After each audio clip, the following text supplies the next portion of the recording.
দেখো বন্ধুরা, শরীরটা একদম ভালো নেই, প্রচণ্ড সর্দি কাশি, ঠান্ডা লেগেছে আর কি। আজকে রবিবার, মাছের দোকানেও গেছিলাম, অনেক দেরি হয়ে গেছে। এখন বাড়ি এসেছি, এখন বাজে হচ্ছে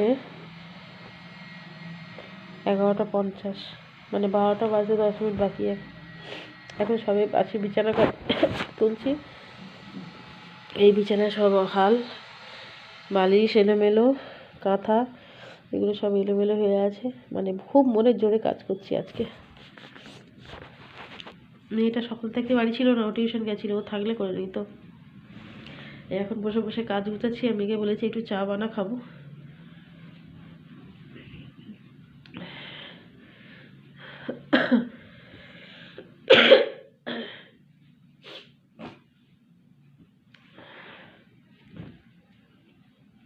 ঠান্ডাটা লাগতো না, ওই মাঝখানে দুদিন গরম পড়ে গেছিলো, যার কারণে ফের ঠান্ডা লেগে গেছে।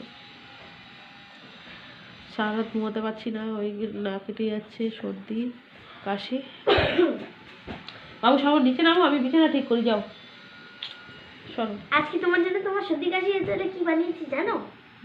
আইসক্রিম। হ্যাঁ, আমি আইসক্রিম খাবো, যাও যা কোল্ড ড্রিঙ্কস দিয়ে খাবো। চা বানা, যেটা কাজের কাজ সেটা কর, যা চা বানা। বাবু নিচে নামো, আমি বিছানা ঠিক করি। সকালে ঘুম থেকে উঠে আগে বিছানা ঠিক করার কথা আমার, সে জায়গায় সবার লাস্ট হচ্ছে বিছানা গুছানো। সরো।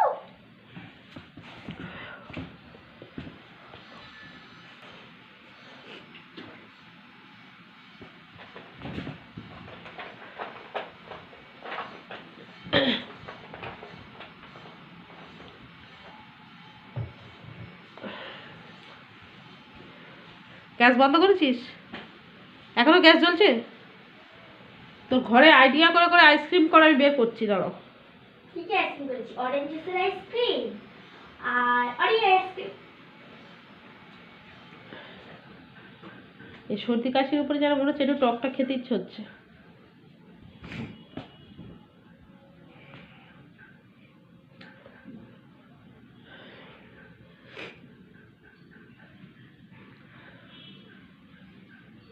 কোথা ছোট পলি কোথায় গেল রে? তো পাপা এসেছে। আসুক। বল মা এখন যাবে না, বলে দে। মা কাজ করছে। হ্যাঁ হ্যাঁ, নিতে বল, মুরগি মাংস নিতে বল। যা তুই যা বাবু, ছুটে যা, গিয়ে বল মুরগি মাংস নিয়ে 1 কেজি নিয়ে চলে আসবি, যা।